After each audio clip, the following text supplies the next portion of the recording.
या हबीबी या मोहम्मद या नबी सलाम अलैका या रसूल।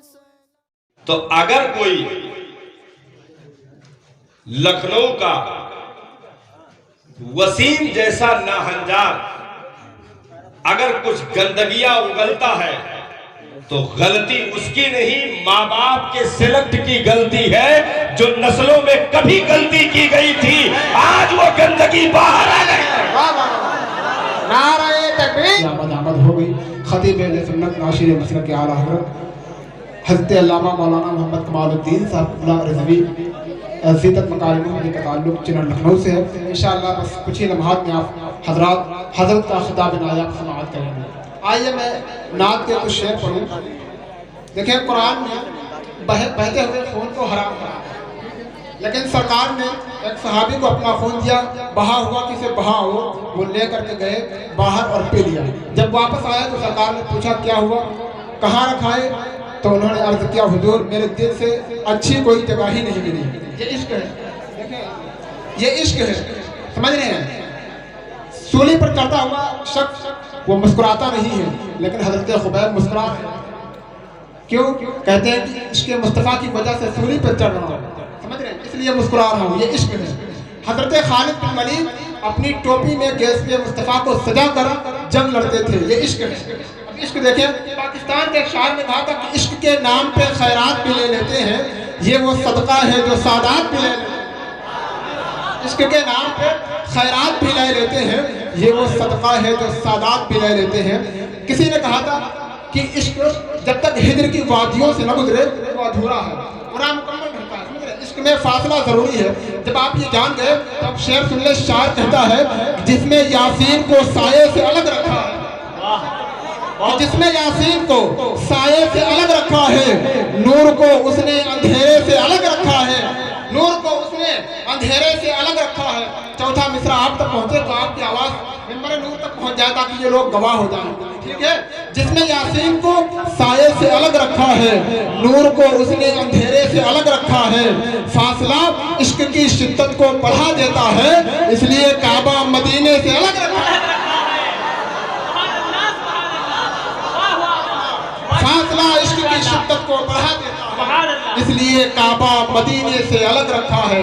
और एक नुक्ता भी गवारा नहीं अपनी ही तरह, नामे महबूब को भी सबसे जुदा रखा है। एक नुक्ता भी गवारा नहीं अपनी ही तरह, नामे महबूब को अपनी ही तरह जुदा रखा है, नामे महबूब को अपनी ही तरह जुदा रखा है। अब आइए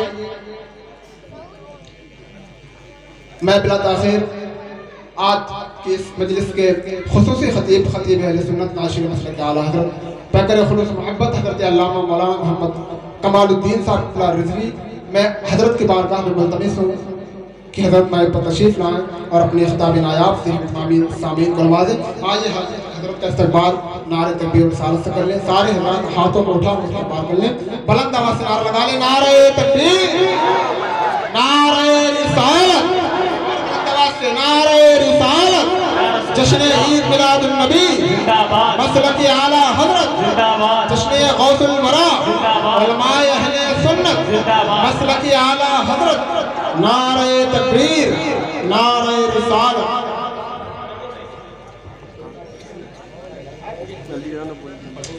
आप हज़रात बैठे इंशाअल्लाह मुल्ताफ़ में तशरीफ़ ला चुके हैं। हज़रत की तकरीर समाप्त करें, उसके बाद मुल्ताफ़ में पर तशरीफ़ ला रहे हैं। आप हज़रात को मुल्ताफ़ को भरपूर समाप्त करना है। आप हज़रात ये ना सोचें कि वो आए नहीं, वो आ गए हैं इंशाअल्लाह। में खाना वाना खा रहे हैं, उसके बाद तशरीफ़ ला रहे हैं। अच्छा स्टेज पे आना तो देखना फिर। ठीक है, अस्सलाम वालेकुम। हाँ है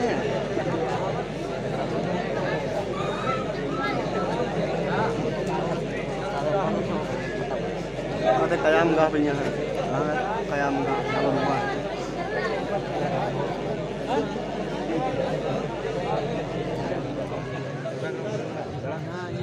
मिंबर शरीफ पे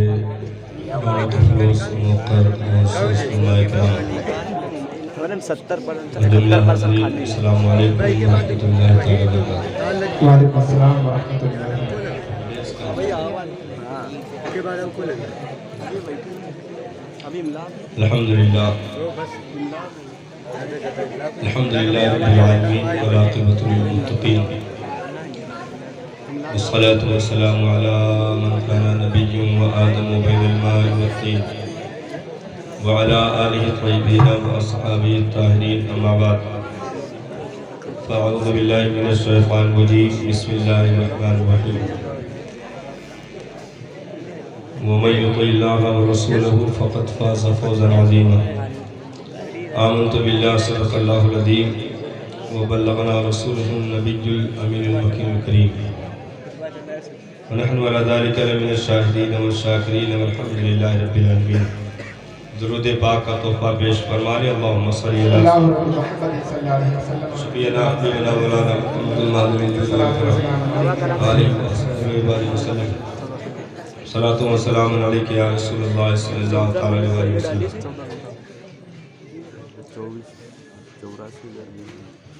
बहुत ज़माने से हाथ धोकर ये दुनिया पीछे पड़ी हुई है,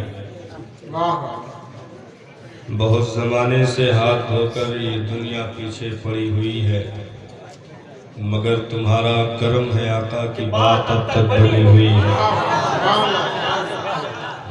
मगर तुम्हारा करम है आका की बात अब तक बनी हुई है। मिलेगी फुर्सत तो देख लेंगे बहारे खुल्दे बरी का मंजर, मिलेगी फुर्सत तो देख लेंगे बहारे खुल्दे बरी का मंजर। अभी नजर रोज़े मुस्तफ़ा के जालियों पे टिकी हुई है।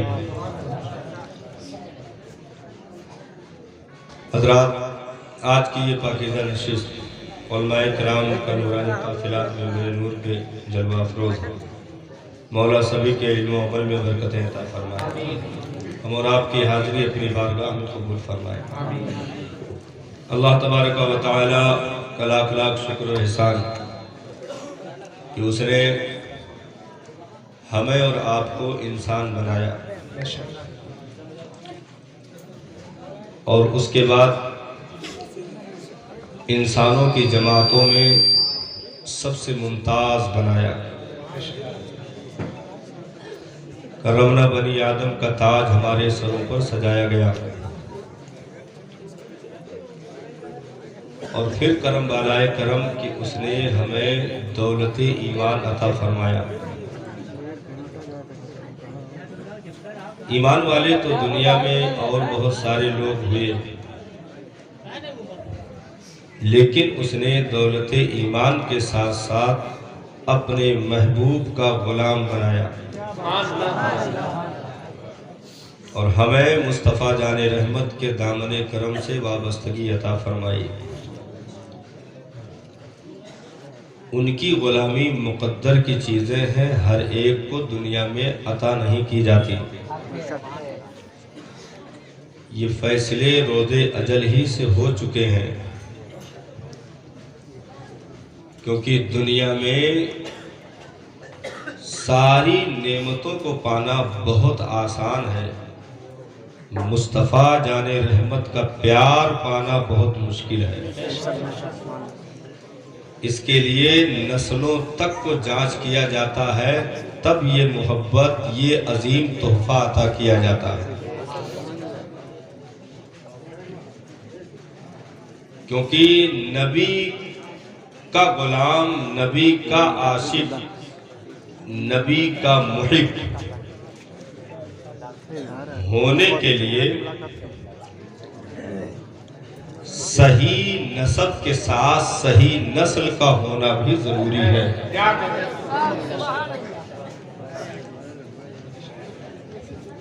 आप जियारत कर लीजिए मुमताज साहब टांडवी। नारे तकबीर, नारे रिसालत, तशरीह गौसे मुबरा, उलमाए अहले सुन्नत, शुराए अहले सुन्नत। आप देखें कि मेरे नूर पर शायर मुल्क हिंदुस्तान मोहतरम कारी मुमताज टांडवी साहब शोरा की जमात में अल्हम्दुलिल्लाह ये मुमताज है।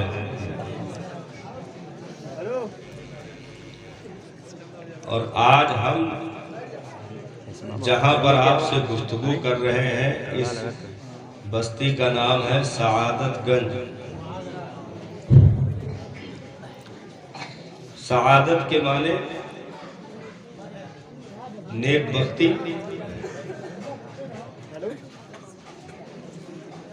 और गंज के माने होते हैं खजाने के।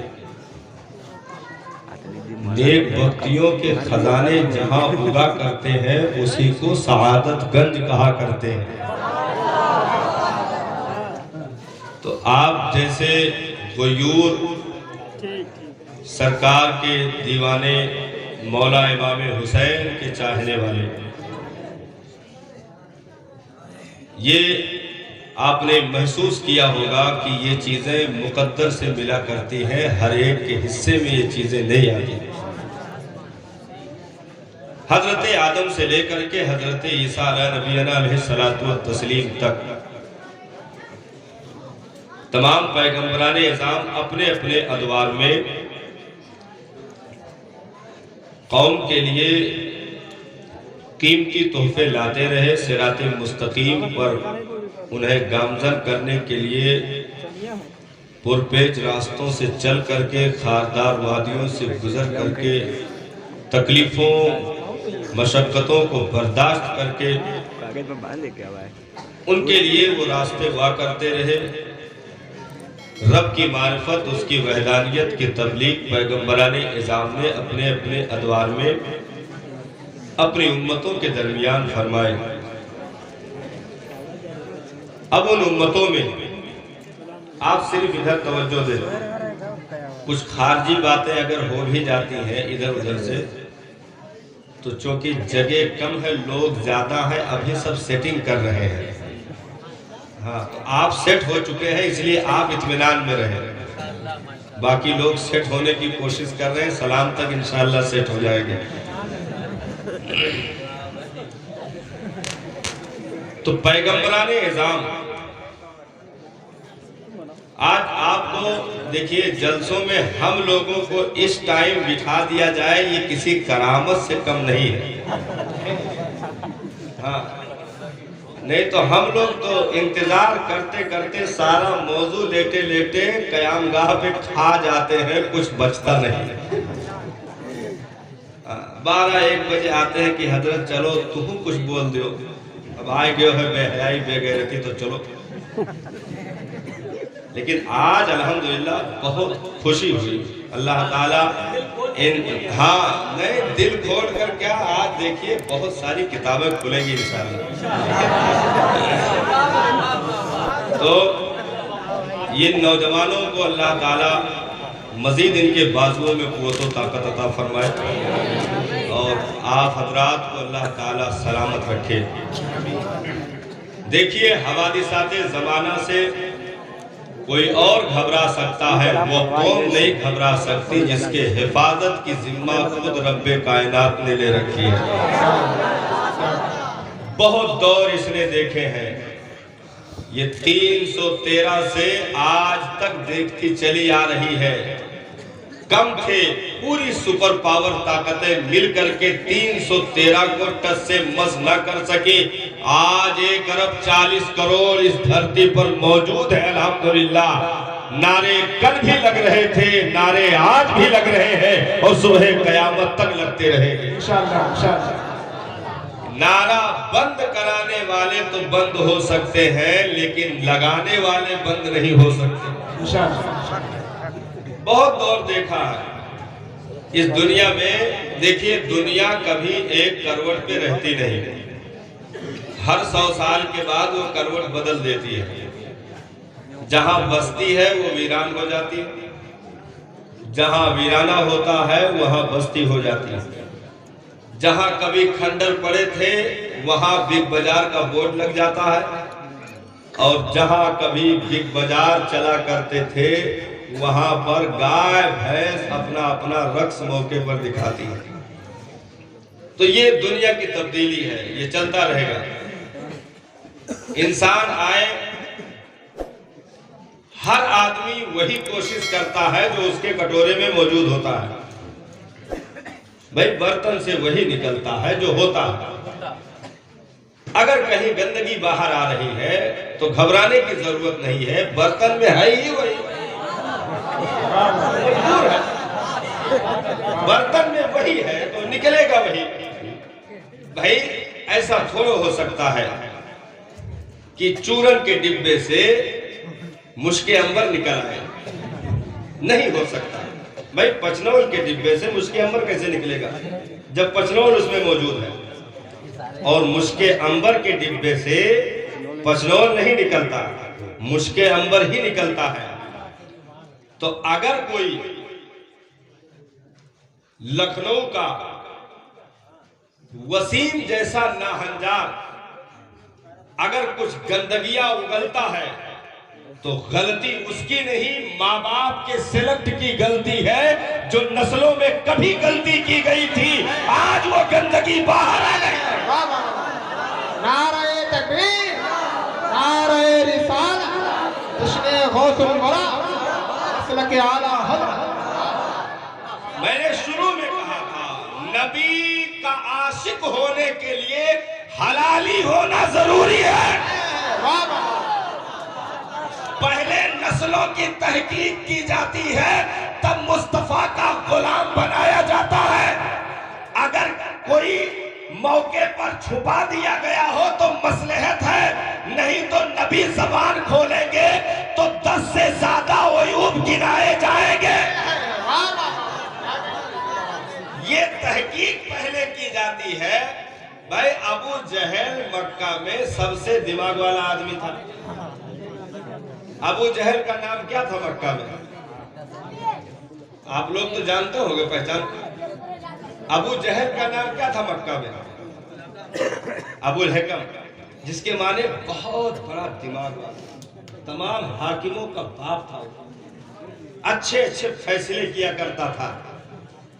लेकिन सरदारी भी है, मालदारी भी है, दिमाग भी है, सोचो फिक्र की बुलंदी भी है। उसके बावजूद इस्लाम बजाए उसके कलेजे में डालने के हबशा के तड़पने वाले बिलाल के दिल को दे दिया। हबशा में तड़पने वाले बिलाल के दिल को दे दिया।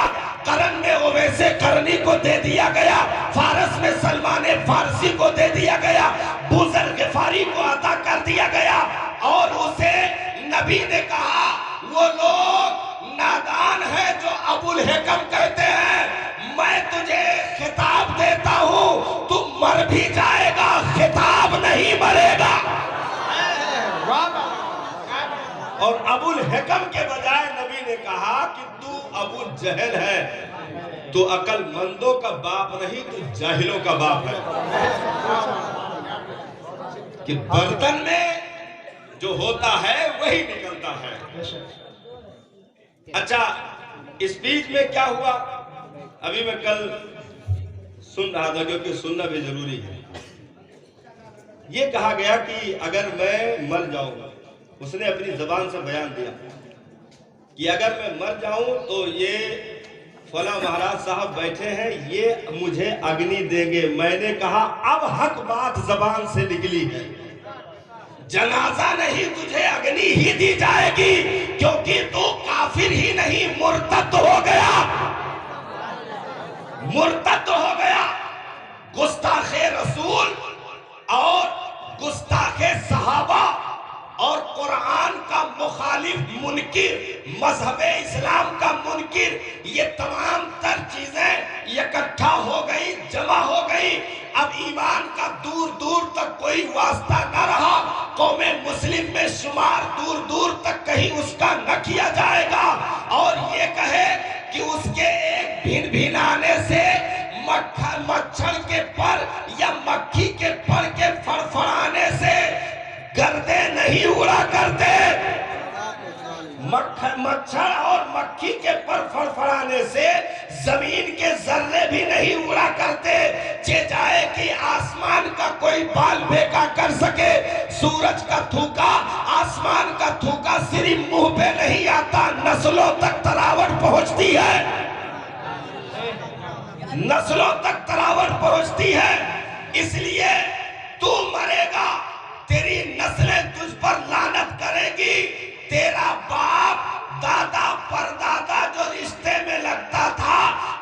यजीद को नबी के नवासे ने घुटनों के बल रोद के खत्म कर दिया।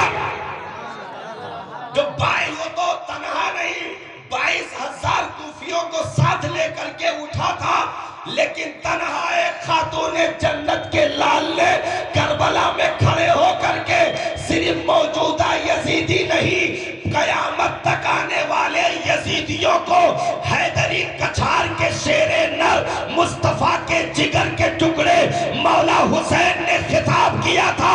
कहा ओ नादानो सुन लो, क्योंकि खुतबा इमाम का एक वक्त के यजीदियों के लिए नहीं, कयामत तक आने वाले यजीदियों के लिए था। इरशाद फरमाया कान खोल करके सुन लो, रहेगा यूं ही उनका चर्चा रहेगा।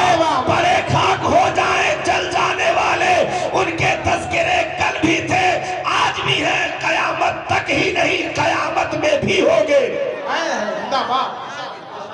तो हमें किसी एहसासे कमतरी का शिकार होने की जरूरत नहीं है।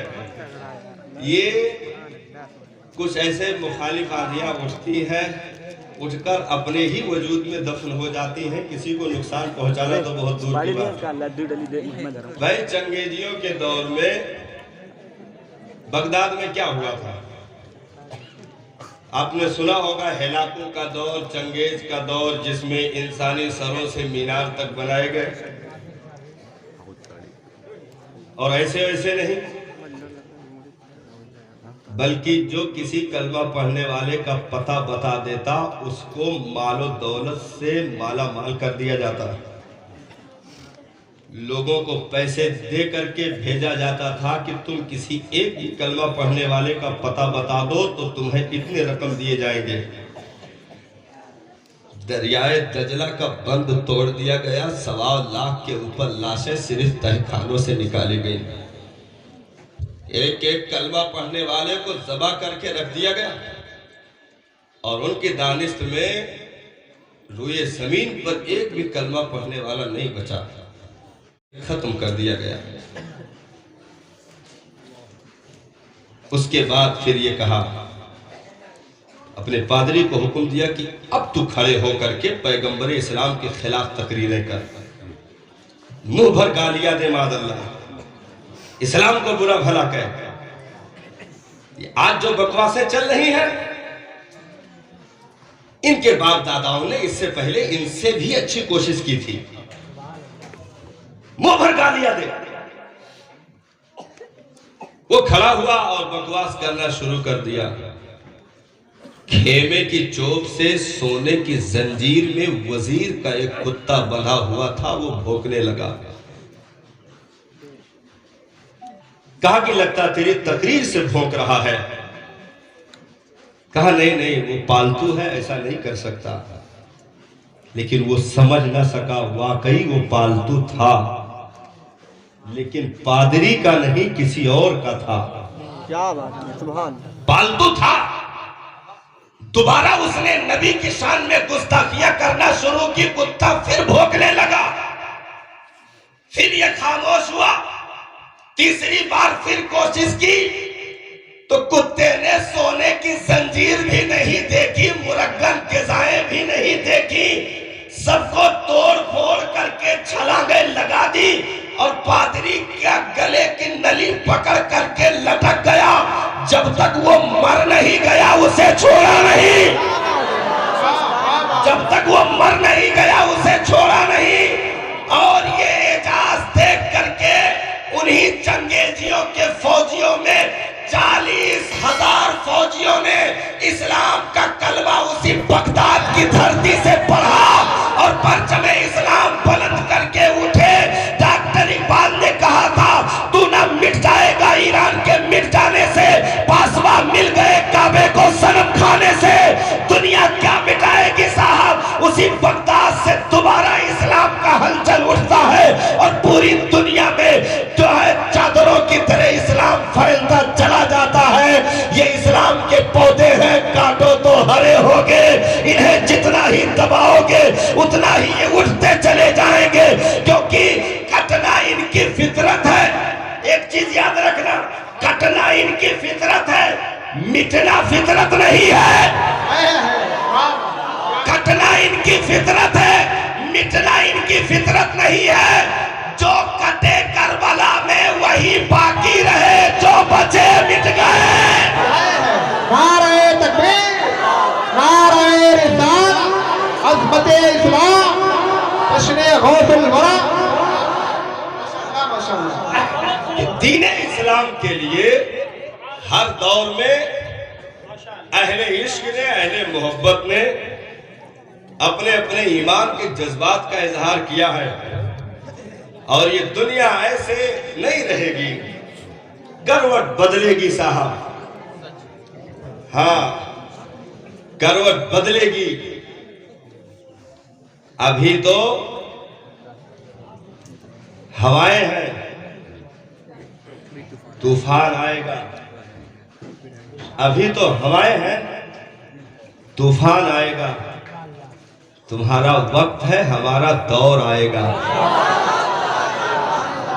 तुम्हारा वक्त है, हमारा दौर आएगा। ये याद रखना, कभी इस जमीन पर दीन इस्लाम को किसी भी मुखालिफ से खतरा हुआ ही नहीं। किसी भी मुखालिफ से दीन इस्लाम को खतरा हुआ ही नहीं, क्योंकि ये दुनिया में मिटने के लिए आया ही नहीं, मिटने के लिए आया ही नहीं। इसने एक जो है इराक की सल्तनत को कदमों तले रौंद करके आगे बढ़ना सीखा। कैसरो किसरा की सुपर पावर ताकतों को कदमों तले रौंद करके आगे बढ़ना सीखा। पहाड़ों की वादियों से गुजर गया साहब। जब उसे मक्का में हरम में सजदे के आलम में पैगंबर के सर पर ऊंट की ओझरी डाल करके इस्लाम का कदम न रोक सके, जब दारे अरकम में मुसलमानों को महसूर करके इस्लाम का कदम न रोक सके, ताइफ में 3 किलोमीटर दूर तक पैगंबर के वजूद को पत्थरों का निशाना बनाकर इस्लाम का कदम न रोक सके, पैगंबर के दंदाने मुबारक को शहीद करके इस्लाम का कदम न रोक सके, पागल मजनू दीवाना कि जो है फक्तियां कस करके तुम इस्लाम का कदम न रोक सके, जब तुमने 70 सहाबा को शहीद कर दिया, चचा अमीरे हमजा के कलेजे तक चबा लिए गए, तब तुम इस्लाम का कदम न रोक सके। यहाँ तक कि 72 करबला में बुला लिए गए, तब भी इस्लाम का कदम न रोक सके, क्योंकि ये रुकने के लिए नहीं आया। जिस दिन से तुलू हुआ है ये चढ़ता ही जा रहा है, ढलान पे नहीं आएगा। इंशाअल्लाह, इंशाअल्लाह, बेशक। ये बुलंद होना इसकी फितरत है, बुलंद होना इसकी फितरत है। और रहा 26 आयतों का मामला, तो मैंने बीच में गुफ्तगू की थी। मैंने कहा 26 आयतों का मामला, तुम बात हिंदुस्तान की करोगे तो हिंदुस्तान तो मेरी जान से भी ज्यादा अजीज है। इस वतन को हम तुमसे कहीं ज्यादा प्यार करते हैं, क्योंकि इन मिट्टियों के जर्रात में हमारे शहीदों के लहू की सुर्खियां देखी हैं साहब। दसियों हजार उलमाए ग़यूर अहले सुन्नत वल जमाअत के मुक़्तदर आलिम मुफ्ती हाफिज कारी मुहद्दिस उलमा ने अपने लहू की हरारत देकर के इस मिट्टी की प्यास को बुझाया है। दिल्ली जामा मस्जिद से गुजरने वाली सड़क के दरख्तों पर एक एक आलमे रब्बानी का सर लटक रहा था अंग्रेजी सल्तनत में। वो लहू की ताजगी देकर के इस चमन की आबियारी हमने की है। अगर नहीं याद आता है तो चलो आज भी तुर्बत है फजले हक खैराबादी से पूछ लिया जाए। आज भी मौजूद है मुफ्ती इनायत अहमद काकोरवी, अपनी तुर्बत में उनसे पूछ लिया जाए। आज भी सैयद किफायत अली काफी के हुर्रियत की सदाएं बुलंद हो रही है, उनसे पूछ लिया जाए। मुफ्ती सदरुद्दीन आजुर्दा के इश्क से चलो पूछ लिया जाए। पूछो इन उलमाए रब्बानी की इनसे कि इस हिंदुस्तान को, इस वतन को आखिर तुमने अंग्रेजों के जुल्म इस्तिब्दाद के पंजे से कैसे आजादी दिलवाई। अल्लामा फजले हक खैराबादी को मूंछ का लिबास पहना करके अंग्रेजों ने कहा था, जब दर्द और कर्ब से तड़प रहे थे, कहा था सिर्फ इतना कह दो ये तहरीर तुम्हारी नहीं है। कहा जालिम आज पूछ रहा है, मरने के बाद फजले हक खैराबादी के कब्र पे भी आकर पूछेगा तो अंदर से जवाब दूंगा तहरीर मेरी है। जिंदाबाद। तुम इसे नहीं मिटा सकते हो, क्योंकि इसने तूफानों में चलना सीख लिया है साहब। ये भीड़ में तो थोड़ा आहिस्ता भी चल सकता है, लेकिन तादाद कम हो तो स्पीड इतनी इसकी बढ़ जाती है कि फिर दरियाओं की लहरें भी इसका सफर नहीं रोक सकती। सहाबा गुफ्तगू करते गुजर गए। किसी ने कहा सरकार हम तो गुफ्तगू में मोह रहे, पीछे पूरी दरिया निकल गई, हमें ध्यान भी नहीं रहा। उतर करके देखा तो घोड़ों के टापों को भी पानी ने नहीं छुआ था और पूरा समंदर ऐसे चल करके पार निकल आए थे। समंदर भी दस्त बस्ता पीछे से अर्ज कर रहा होगा, यारा तुम जाओ सलामती के साथ, तुम उनका नाम ले रहे हो जिनकी गुलामी में हमें भी रवानगी अता की गई है। तुम उनका गुण गाते हो जिनके शहदाई हम इंसानों से पहले इस दुनिया में हो चुके हैं। तुम उनका नाम लेते हो, उन पर दुरूदे पढ़ते हो, उन पर एक एक कतरे कुर्बान साहब, उनकी आबरू कुर्बान, हमारी जुर्रियत कुर्बान, हमारी नस्लें कुर्बान। दुनिया कल भी दीवानी थी, आज भी है और हमेशा रहेगी। अब आपकी इजाजत हो तो तकरीर शुरू करो। हाँ, ये तो ऐसे मतलब बुनियाद थी, अब तकरीर में शुरू करूं। अब मैं तकरीर शुरू करूं, यहां तक आपके फहम की, अदराक की और आपके जो है कैश करने की जो कैपेसिटी है उससे दिल बाग बाग हो गया, क्योंकि सआदतगंज में बुजुर्गों का पहरा बहुत पहले से रहा है और यहाँ के बाशिंदे अल्हम्दुलिल्लाह इल्म की हरारतों से हर दौर में अपने आप को हमकनार करते रहे, इसलिए समझ बहुत बुलंद है, बहुत अच्छी कैचिंग है। तो एक मैं इशारा करूं, तकरीर यहाँ से शुरू हो। हजरत आदम से लेकर के हजरत ईसा तक, हजरत आदम से लेकर के हजरत ईसा तक 1 लाख कमोबेश 2,24,000 अंबिया इस दुनिया में तशरीफ लाए। सबों ने तबलीग किया। उनकी उम्मत में कुछ लोगों ने इस्लाम जो है उनके दीन का कलमा पढ़ा, कुछ लोगों ने। अच्छा, उम्रें लंबी दी गई, 800 साल, 900 साल, 950 साल की उम्रें पैगंबरों को अता की गई। अच्छा, ईमान लाने वालों की तादाद जब देखी जा रही है तो बहुत ज्यादा, अगर सर्च करिए तो 950 साल में 35 से 36 लोग ईमान वाले मिलते हैं 950 साल की तबलीग में। हाँ, 35 से 36 लोग ईमान वाले मिलते हैं, उससे जायद की कोई रवायत नहीं मिल रही। इतनी तादाद में लोग ईमान लाए। अच्छा, वो जो ईमान ले भी आए तो उन्हें ईमान लाने की वजह से, उसकी बदौलत उन्हें क्या नसीब हुई? पैगंबर की मोहब्बत, पैगंबर की मोहब्बत उन्हें नसीब हुई। अब यही रुक करके ये समझ लीजिए कि मोहब्बत किसे कहते हैं। मोहब्बत बहुत मीठा नाम है और बहुत मीठा रास्ता है। इसमें न दर्द है, न कर्ब है, न तड़पन है, न बेचैनी है, न इंतजार है, न इम्तिहान। मोहब्बत में बहुत मीठा रास्ता है, बस ये हो जाता है। जरा भी झुका हुआ मोहब्बत हो गई, जरा भी झुका हुआ मोहब्बत हो गई, थोड़ी सी झलक मिली मोहब्बत हो गई। लेकिन जर्रा बराबर भी इम्तिहान का सामना हो जाए तो जितनी तेजी के साथ ये होता है उससे कहीं तेजी के साथ पीछे हट के निकल जाता है। जब उन कौमों ने कलमा पढ़ा और उन पैगंबरों की बताई हुई बातों पर ईमान लाए, ईमान मिल गया तो उन्हें मोहब्बत मिली। लेकिन जब दुश्मनों का मुकाबला हुआ, हजरत मूसा अलैहिस्सलाम के हवारियों ने गुफ्तगू की थी जो कुरान ने नोट किया।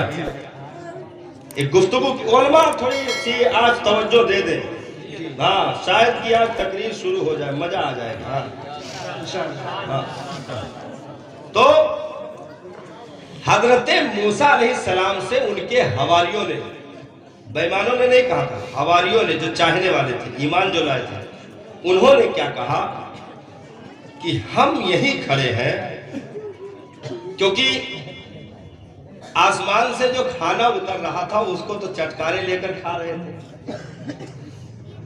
पत्थरों से चश्मे जारी हो रहे थे, मीठा पानी पी रहे थे, खुश हो रहे थे।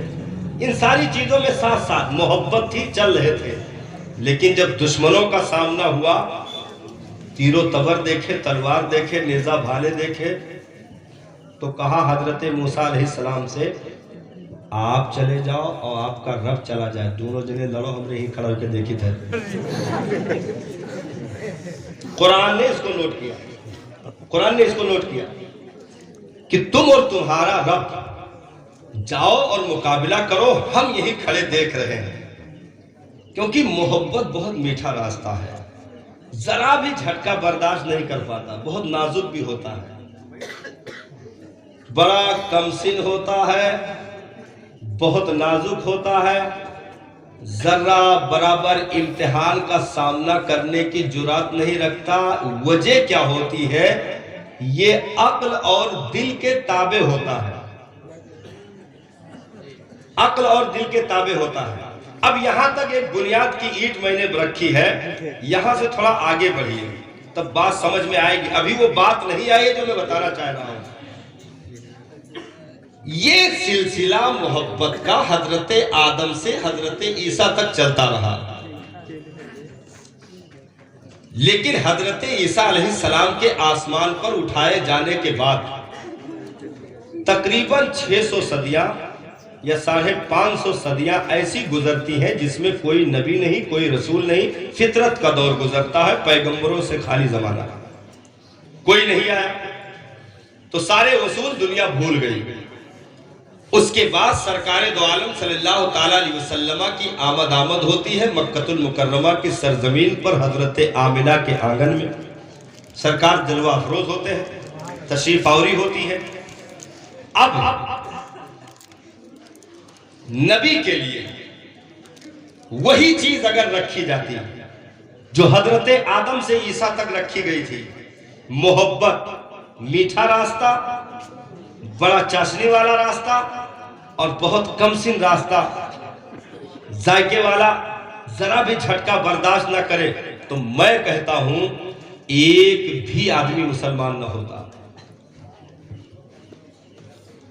अगर वही चीज दोहरा दी जाती जो पैगंबरों के दौर में रखी गई थी, तो एक भी आदमी मुसलमान नहीं हो पाता, क्योंकि ऐसी जमीन पर नबी उतरे थे, जमीन भी पत्थर की, दरो दीवार भी पत्थर के, लोगों के दिल भी पत्थर के, लोगों के हाथों में भी पत्थर, लोगों के हाथों में भी पत्थर। ऐसी पथरीली जमीन पर पैगंबर को उतारा गया कि वहां मोहब्बत जैसी कमजोर चीज चल नहीं सकती थी। तो इस दुनिया में मुस्तफा जाने रहमत के दौर में पहली बार जिस चीज को उतारा गया वो है इश्क। पहली बार जो उतारा गया उसे इश्क कहते हैं। इश्क में दर्द भी है, कर्ब भी है, इंतजार भी है, तड़पन भी है, इम्तिहान भी है। ये बहुत जल्दी होती नहीं है, हो जाती तो मरते दम तक जाती नहीं, मरते दम तक जाती नहीं, क्योंकि और लोगों का उम्मत को महबूब बनाया गया। लेकिन जब महबूबे खुदा की बात आई तो रब ने कहा, महबूब तू मेरा इश्क, मैं तेरा इश्क, और जमीन पर गुलामों को तेरा आशिक बनाऊंगा, आशिक। और जो आशिक होगा दुनिया की हुकूमत एक तरफ होगी, तन्हा एक आशिक पूरी दुनिया को हिलाने के लिए काफी होगा।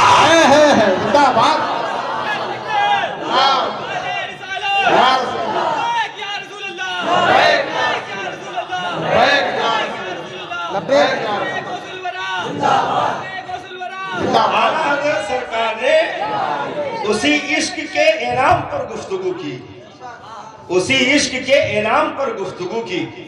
और मेरा बरेली का ताजदार, क्या बात है,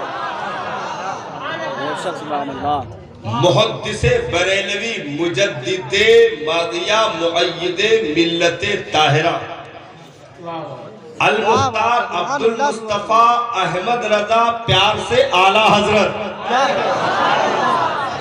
क्या बात। प्यार से आला हजरत। वो जब इसका जो है इनाम बताने पर आए तो बरेली की सरजमीन से पूरी दुनिया को खिताब किया। इरशाद फरमाते हैं, ऐ इश्क तेरे सदके जलने से छूटे सजदे, जो आग बुझा देगी वो आग लगाई है,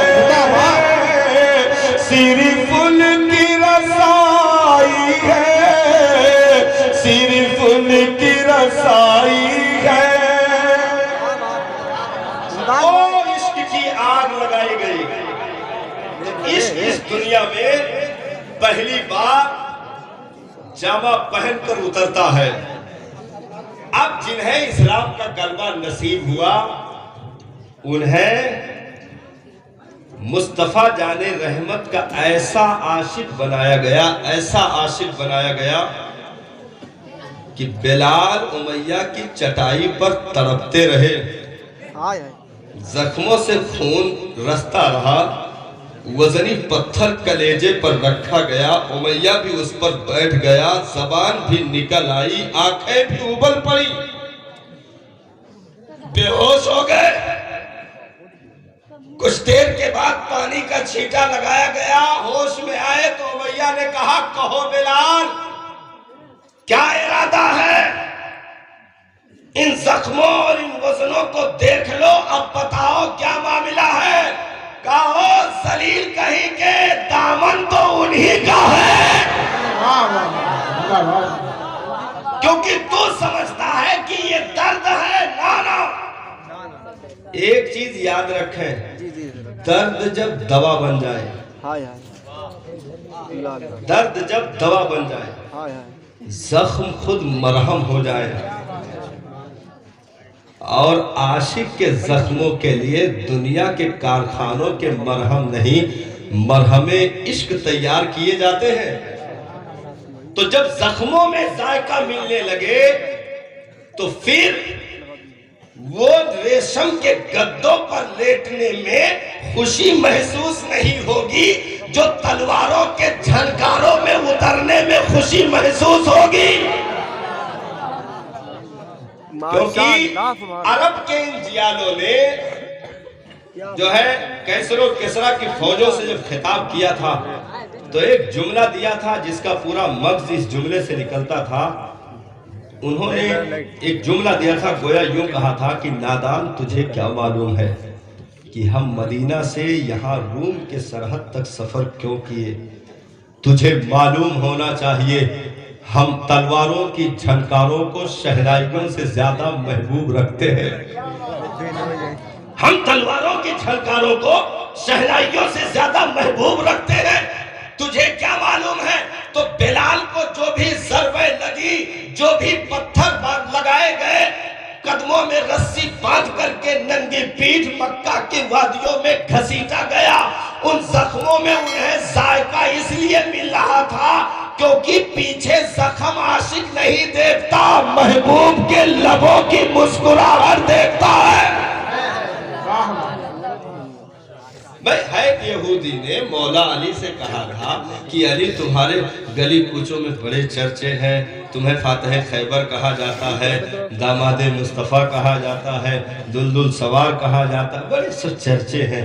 लेकिन अली तुम्हारी हालत ये है कि अगर रात में मेरे बाग में पानी चलाकर मजदूरी न करो तो तुम्हारे घर का चूल्हा न जले।